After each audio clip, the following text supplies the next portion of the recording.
வணக்கம். கடந்த பதிவில் இந்த ஏழரை சனினால் ஏற்படக்கூடிய மாற்றங்களுக்கு சனி சந்திரன் சேர்க்கை, சனி சூரியன் சேர்க்கை, சனி செவ்வாய் சேர்க்கை எல்லாம் என்ன செய்யும்னு பார்த்தோம். இந்த வீடியோவில் சனி புதன் இணைவு, சனி குரு இணைவு என்ன செய்யுதுன்னு பார்ப்போம். அதாவது உங்கள் ஜாதகத்தில் சனியும் புதனும் இணைந்தால், இப்போ மீனராசிக்கு சனி பெயர்ந்து கும்பராசியிலிருந்து மீனராசிக்கு வருகிறார். மீனராசியிலிருந்து இரண்டாவது ராசியான மேஷ ராசியில் உங்கள் ஜாதகத்தில் ராசி கட்டத்தில் புதன் இருந்தாலும், கடகத்தில் புதன் இருந்தாலும், விருச்சிகத்தில் புதன் இருந்தாலும், கன்னி ராசியில் புதன் இருந்தாலும் இந்த பதிவு உங்களுக்கானது.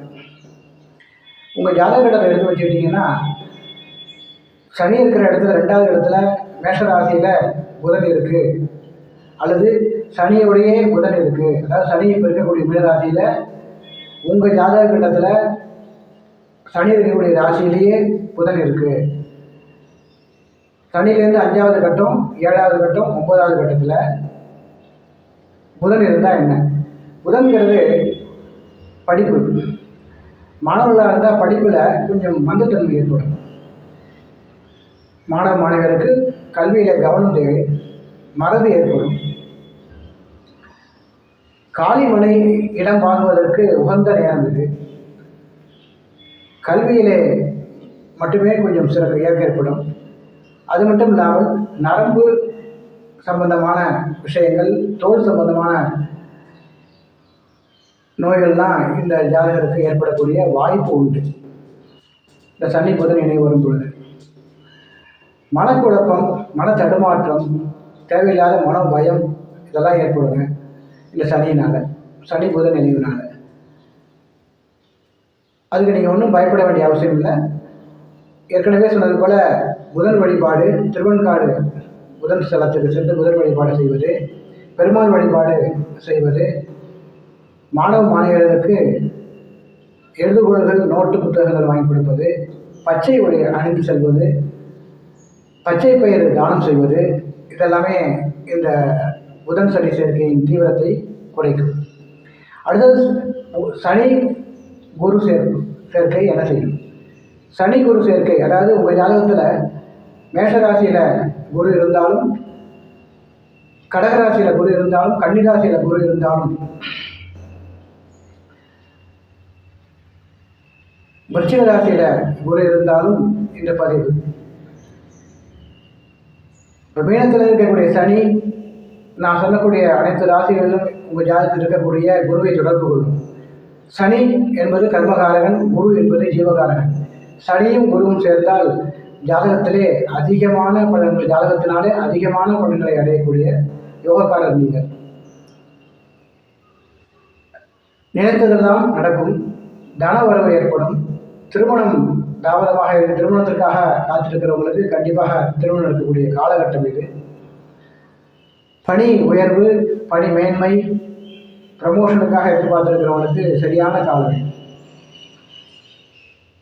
இதில் நெகட்டிவ் பாயிண்ட்ஸ் எதுவுமே கிடையாது. சனி குரு சேர்க்கையினால் மேலும் மேலும் நன்மை ஏற்படும். பணி மாற்றம் செய்ய விரும்பினாலும் நல்ல பணியாக, நல்ல வேலையாக உங்களுக்கு கிடைக்கும். ஆகவே இந்த சனி புதன் இணைவு, சனி குரு இணைவு இதெல்லாம் உங்கள் வாழ்க்கையில் என்னென்ன மாற்றத்தை கொடுக்கும் அப்படிங்கிறத நம்ம பார்த்தோம். அது மட்டும் இல்லாமல் அடுத்ததாக சுக்கிரன், சனி சுக்கிரன் இணைவு. அதாவது சனி இருக்கிற இடத்துலேருந்து மீனராசியில் சனி இருக்குது, ரெண்டாவது இடத்துல மேஷராசியில் உங்கள் ஜாதகத்தில் சுக்கிரன் இருந்தாலும், கடகத்தில் சுக்கிரன் இருந்தாலும், கன்னியில் சுக்கிரன் இருந்தாலும், விருச்சிகத்தில் சுக்கிரன் இருந்தாலும் இந்த சனி சுக்கிரன் இணைவு ஏற்படும். சனிங்கிறது தொழிலை குறிக்கக்கூடியது, கர்மகாரகன். சுக்கிரன் என்பது பண வருவாயை குறிக்கக்கூடியது, வாகனத்தை குறிக்கக்கூடியது, சொகுசை குறிக்கக்கூடியது. அப்போது வாகன யோகம், இந்த அமைப்பு உள்ளவர்களுக்கு வாகன யோகம் கண்டிப்பாக ஏற்படும். அசையும் சொத்துகள், அசையும் சொத்துகள் கண்டிப்பாக வாங்குவீர்கள். கடன்கள் ஏதாவது இருந்தால் நிச்சயமாக அடையும் காலகட்டம் இந்த காலகட்டம். குறிப்பாக சொகுசு வாகனம் வாங்குவதற்கு அதிக வாய்ப்பு. பொருளாதார மேம்பாடு நிச்சயமாக அடையும். நான் சொல்வது இந்த மீனராசியிலே சனி இருக்கும் காலகட்டம் சுமார் 2.5 ஆண்டுகள். இந்த 2.5 ஆண்டுகளுக்குள் நிச்சயமாக உங்களுக்கு இது நடக்கும். ஆனால் இது நான் இப்போ சொன்ன சேர்க்கை எல்லாமே ஏற்கனவே நான் சொன்னது போல் பொதுவான பதிவு. அவங்களுடைய ஜாதகத்தில் அந்த நான் சொல்லக்கூடிய கிரகங்கள் இருக்கும் பலம் அல்லது பலவீனத்தை பொறுத்து பலன்கள் சற்று மாறுபடலாம். ஆனால் பொதுவான பலன்களாக எடுத்துக்கொள்ளலாம். இப்போ நீங்கள் நம்ம அத்தனை சனி புதன் இணைவு, சனி குரு இணைவு, சனி சுக்கிரன் இணைவு, இதற்காக வரக்கூடிய அனைத்து உங்களுக்கு மாற்றங்கள் என்னென்ன அப்படிங்கிறத நம்ம பார்த்தோம். அடுத்த பதிவில் சனி ராகு கேது இணைவு என்னென்ன மாற்றங்களை உங்கள் வாழ்க்கையில் கொடுக்க போகுது அப்படிங்கிறத பார்ப்போம். இந்த சேனல் உங்களுக்கு பிடிச்சிருந்தால் மறக்காமல் சப்ஸ்கிரைப் பண்ணுங்கள், லைக் பண்ணுங்கள், ஷேர் பண்ணுங்கள், கமெண்டில் உங்களுடைய கமெண்ட்டை சொல்லுங்கள். நம்ம அடுத்த பதிவில் சந்திப்போம். வணக்கம்.